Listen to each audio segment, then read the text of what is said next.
हम अपनी शारीरिक शक्तियों का ठीक से मूल्यांकन नहीं कर पाते। कितनी अपार शक्ति है हमारे भीतर। हम अपनी मानसिक शक्तियों का, अपनी आत्मिक शक्ति का मूल्यांकन नहीं कर पाते। हमारे एक भीतर बहुत बड़ी मानव बैठी, मानव में एक बहुत बड़ा महामानव बैठा है।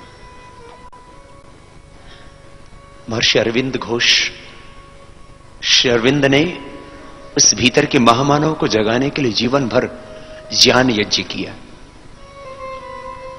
मानव में एक महामानव बैठा है, पुरुष में एक महापुरुष बैठा है, एक युग पुरुष बैठा है। तेरे भीतर एक ऋषि आत्मा बैठी है, तेरे भीतर ही एक बहुत बड़ा डॉक्टर, एक बहुत बड़ा वैज्ञानिक, एक बहुत बड़ा क्रांतिवीर बैठा है। मैं बार बार कहता हूं, ये जो दोनों और आप मंच पर महापुरुषों के चित्र देखते हैं ना, ये मात्र चित्र दिखाने के लिए नहीं है। ये चित्र इसलिए हैं कि आप यह एहसास कर सको कि इन्हीं जैसी क्रांतिवीर आत्मा मेरे भीतर बैठी है, और जैसे इन्होंने अपना सर्वस्व आत्म बलिदान कर दिया वतन के लिए, वो भाव हमारे भीतर भी पैदा है। ये मेरे दाएं और जिन महापुरुषों के आप चित्र देखते हैं, इन महापुरुषों ने अपना सर्वस्व न्योछावर कर दिया, अपनी प्राणों की आहुति दी मानवता के उद्धार के लिए। महर्षि दयानंद हो, स्वामी विवेकानंद हो, मर्यादा पुरुषोत्तम श्याम योगेश्वर श्री कृष्ण, पूरी जीवन की आहुति दे दी, बलिदान दे दिए, अपनी कुर्बानियां दे दी। किसके लिए? जगत के कल्याण के लिए, भलाई के लिए। तो मेरे भाई, तेरे भीतर भी ऐसी एक पावन आत्मा बैठी है। योग इस भीतर की सोई हुई आत्मा को जगाता है। और हमने तो अपनी जिंदगी का एक मकसद बना लिया है कि अब तो यह जीवन देवत्व की विजय और असुरत्व की पराजय के लिए ही लगेगा। आपको तय करना है कि आपको असुरत्व का पोषण करना है या देवत्व का। अब पूरा देश जगा है और जगेगा। अब देवत्व विजयी होगा, असुरत्व पराजित होगा, पाप मिटेगा, अनाचार मिटेगा, गलत नीतियां, भ्रष्ट व्यवस्थाएं बदलेंगी, भ्रष्टाचार भी मिटेगा, और मेरा भारत दोबारा से वर्षों का भारत बनेगा। मेरे भारत का वो स्वर्णिम अतीत, वो वैभव पुनः प्रतिष्ठापित होगा इस धरती पर। और अब भारत को विश्व की महाशक्ति बनने से दुनिया की कोई ताकत रोक नहीं सकती। यह आत्मविश्वास अब जन जन में जगा है, और यही हौसला प्रत्येक भारतवासी में हमको जगाना है। हम नफरत की संस्कृति में विश्वास नहीं करते। हम घृणा में नहीं जीते। माना कि कुछ लोग नफरत की, घृणा की संस्कृति को मानते हैं। सब मजहबों में, सब मत पंथों में अच्छे लोग हमको साथ में लेकर के जीना चाहते हैं।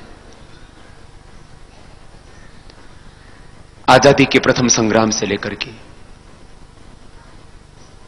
एक तरफ जहां महारानी लक्ष्मीबाई, नाना साहब पेशवा, तात्या टोपे, वीर सावरकर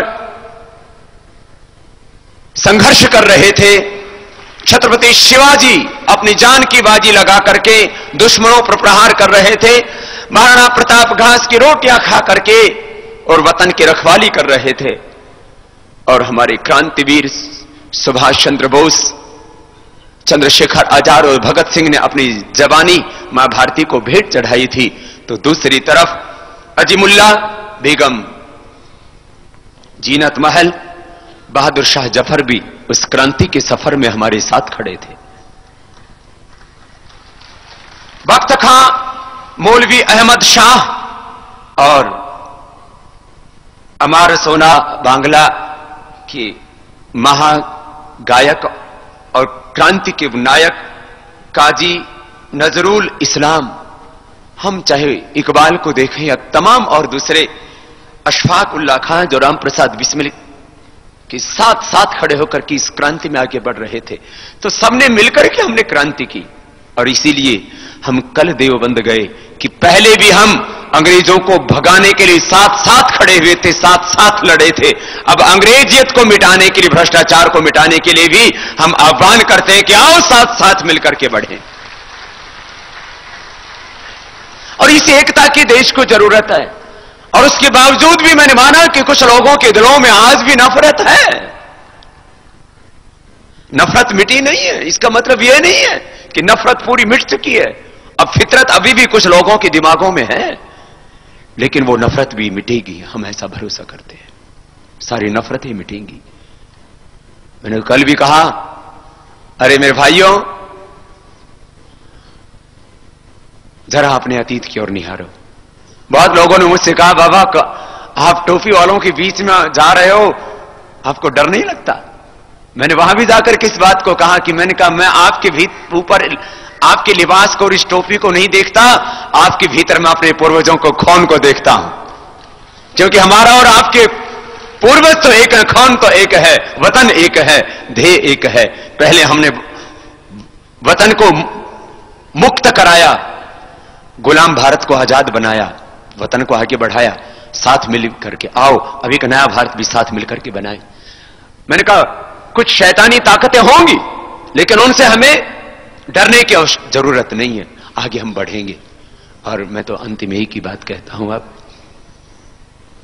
अब यह जो क्रांति का शंखनाद हुआ है, ये किसी भी कीमत पर रुकने वाला नहीं है।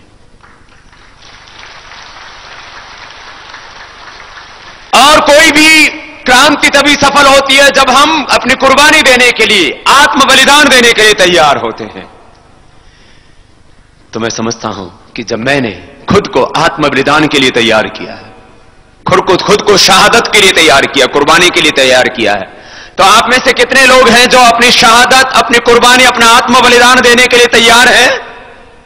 जो अपना आत्म बलिदान देने के लिए तैयार है कि बाबा इस मिशन के लिए अपनी जिंदगी भी न्यौछावर करनी पड़ी तो भी हम पीछे नहीं हटेंगे।